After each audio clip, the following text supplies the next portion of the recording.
একে চীন, দুয়ে ভারত। অনেকদিন পর্যন্ত ব্যাপারটা ছিল সেরকমই, কিন্তু এখন হিসেব উল্টে গেছে। এখন একে ভারত, দুয়ে চীন। পৃথিবীতে সবচেয়ে বেশি মানুষের বসবাস দক্ষিণ পূর্ব এশিয়ার এই দুই প্রাচীন সভ্যতার দেশেই। 2011 সালের জনগণনার পরে ভারতে আর কোনো আদমশুমারি বা জনগণনা হয়নি।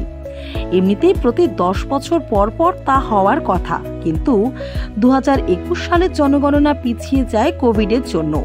তাই এই মুহূর্তে ভারতের জনসংখ্যা কত তার একেবারে সঠিক সংখ্যাটা বলা কঠিন।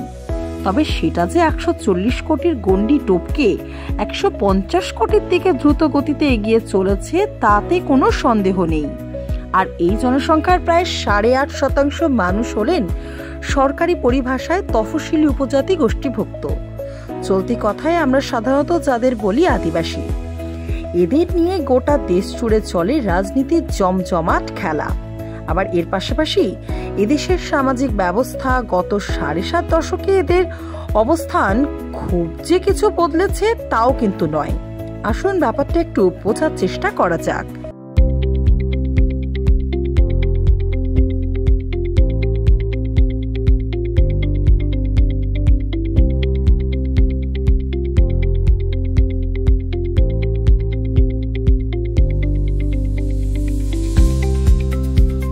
কারা এই আদিবাসী?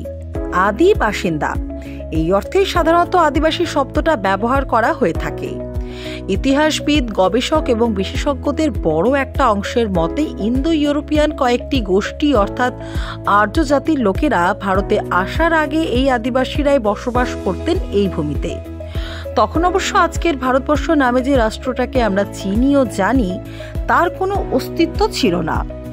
বর্তমানে ভারতের বেশ কয়েকটা রাজ্যে এই আদিবাসী জনগোষ্ঠীগুলি সেখানকার মোট বাসিন্দাদের একটা উল্লেখযোগ্য অংশ। শেষতম জনগণনা অনুসারে এদেশে মোট জনসংখ্যার প্রায় 8.5% কোনো না কোনো আদিবাসী গোষ্ঠীর মানুষ। এর মধ্যে উত্তর পূর্ব ভারতের মেঘালয়, মিজোরাম, নাগাল্যান্ডের মতো ছোট যেমন রাজ্য রয়েছে, ঠিক তেমনই রয়েছে মহারাষ্ট্র, ঝাড়খণ্ড, ছত্তিশগড়, মধ্যপ্রদেশ, উড়িষ্যা, অন্ধ্রপ্রদেশ, কর্ণাটক, আসাম ও পশ্চিমবঙ্গের মতো বড় রাজ্য। আবার এর পাশাপাশি রয়েছে আন্দামান ও নিকোবর দ্বীপপুঞ্জের আদিম জনজাতি গোষ্ঠীগুলিও। ভারতের সংবিধানে 5 নম্বর শিডিউল অর্থাৎ অতিরিক্ত সংযোজনিত বিভিন্ন আদিবাসী জনগোষ্ঠীকে স্বীকৃতি জানানো হয়েছে। দেশের বেশ কয়েকটি বড় আদিবাসী গোষ্ঠী ছড়িয়ে ছিটিয়ে রয়েছে একাধিক রাজ্যে। আবার অনেক ছোট গোষ্ঠী রয়েছে যাদের আপনি হয়তো বিশেষ একটি রাজ্যের সীমানার বাইরে দেখতেই পাবেন না। ভারতীয় সংবিধানের শিডিউল ট্রাইব অর্থাৎ আদিবাসী জনজাতি গোষ্ঠীগুলিকে গণনা কিংবা নথিভুক্ত করার ক্ষেত্রে কয়েকটি গাইডলাইন দেওয়া হয়েছে। তাতে বলা হয়েছে প্রতিটি গোষ্ঠীকে তারা নিজস্ব এলাকা অর্থাৎ কোনো একটি বা দুটি রাজ্য বা কেন্দ্র শাসিত অঞ্চলের প্রতিনিধি বলেই জানতে ও বুঝতে হবে। সারা ভারত জুড়ে ছড়িয়ে না থাকলে কোনো আদিবাসী গোষ্ঠীর গুরুত্ব নেই, এই ধারণার কোনো অর্থ নেই। এখানে খুব স্বাভাবিকভাবেই একটা প্রশ্ন উঠবে যে ভারতে সব মিলিয়ে তাহলে কতগুলি আদিবাসী গোষ্ঠী আছে? বিশেষজ্ঞদের বড় একটা অংশের মত হলো মোটামুটিভাবে 645টি আদিবাসী গোষ্ঠীকে তাদের নিজস্ব বৈশিষ্ট্যের ভিত্তিতে চিহ্নিত করা সম্ভব হয়েছে। 2011 সালের জনগণনা অনুযায়ী এদেশে প্রায় 10.5 কোটি মানুষ বিভিন্ন আদিবাসী গোষ্ঠীর অন্তর্ভুক্ত।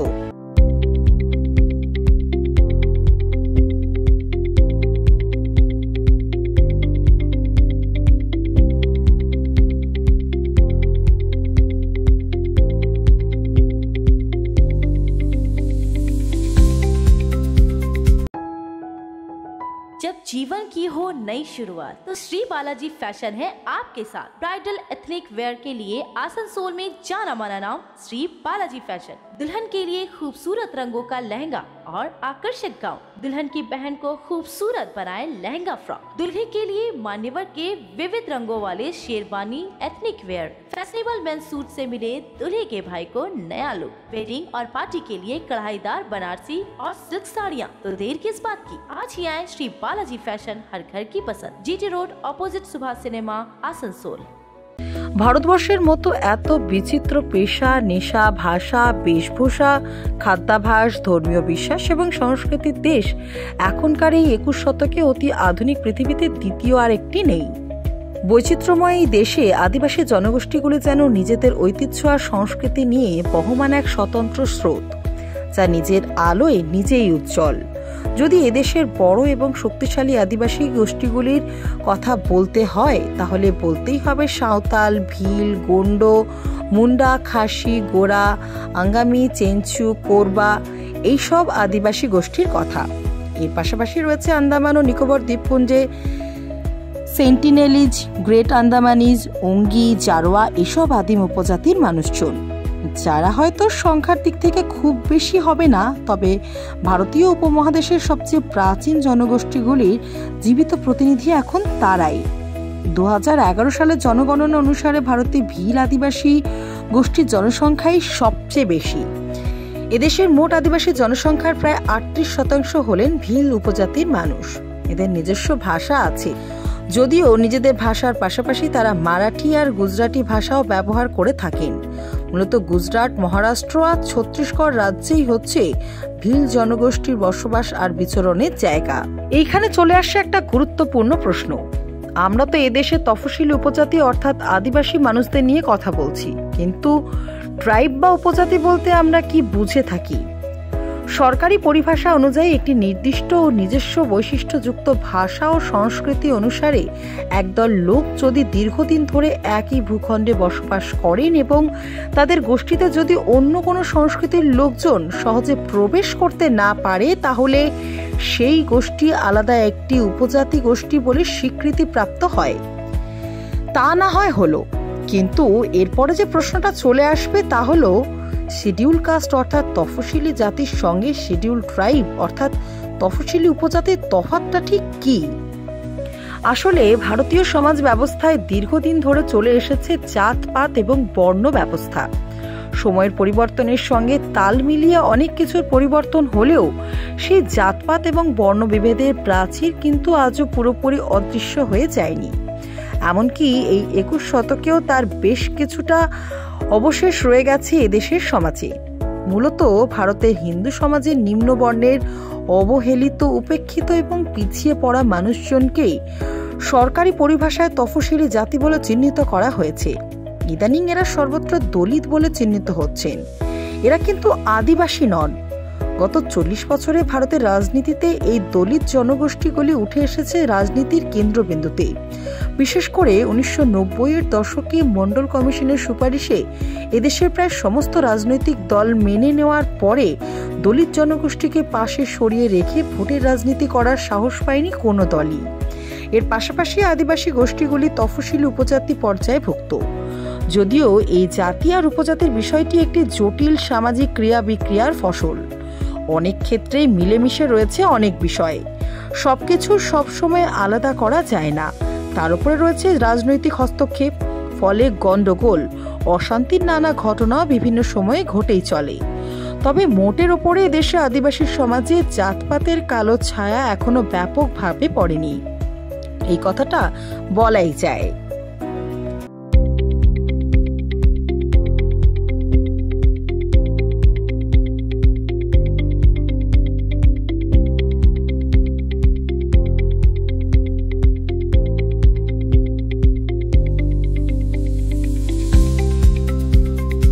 ভারতের সংবিধানে আদিবাসী গোষ্ঠীগুলির বসবাসের এলাকাগুলিকে বিশেষ মর্যাদা দেওয়া হয়েছে। সংবিধানের 5ম এবং 6ষ্ঠ শিডিউল অর্থাৎ বিশেষ সংযোজনীতে বলা হয়েছে আদিবাসী জনগোষ্ঠীগুলির নিজস্ব ভাষা ও সংস্কৃতিকে রক্ষার জন্য এই বিশেষ মর্যাদার ব্যবস্থা করা হয়েছে। এই কারণেই ওসব এলাকায় বাইরে থেকে কেউ গিয়ে জমি কিনতে পারে না। এরকম আরো কিছু বিষয় আইন আছে এসব এলাকার জন্য। একটা হিসেব করলে দেখা যাবে যে ভারতে মোট ভৌগোলিক এলাকার প্রায় 20% এলাকায় ছড়িয়ে ছিটিয়ে যুগের পর যুগ ধরে বসবাস করে চলেছে বিভিন্ন আদিবাসী গোষ্ঠী। 2011 সালের জনগণনা অনুসারে ভারতে আদিবাসী গোষ্ঠীগুলির মাত্র 3% মানুষ বসবাস করেন শহরাঞ্চলে।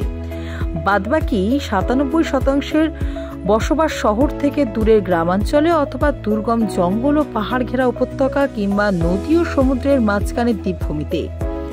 দেশের প্রায় 800টি জেলার মধ্যে ছত্তিশগড়ের বস্তার জেলার সবচেয়ে বেশি সংখ্যায় আদিবাসী মানুষজনের বসবাস।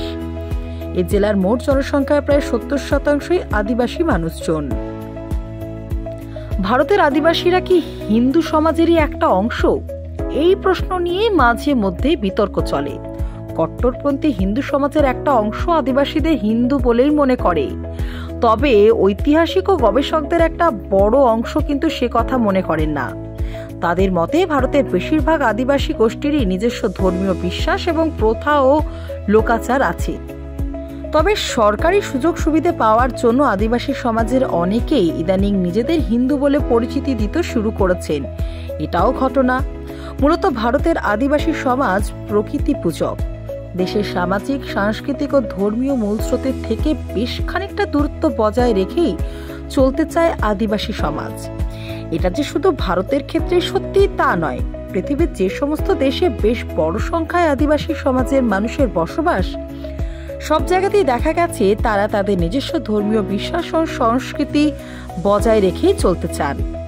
এই প্রসঙ্গে একটা প্রশ্ন বারবার সামনে চলে আসে, আর সেটা হলো, এই যে আদিবাসী সমাজ কি তাদের প্রাচীন ইতিহাসের সেই ঘেরাটোপের মধ্যেই পড়ে থাকবে, নাকি এগিয়ে এসে বরণ করে নেবে বর্তমান সময়ের অগ্রগতির রথকে?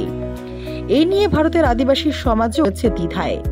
কাজেই এই প্রশ্নের উত্তর দেওয়ার সময় এখনো আসেনি।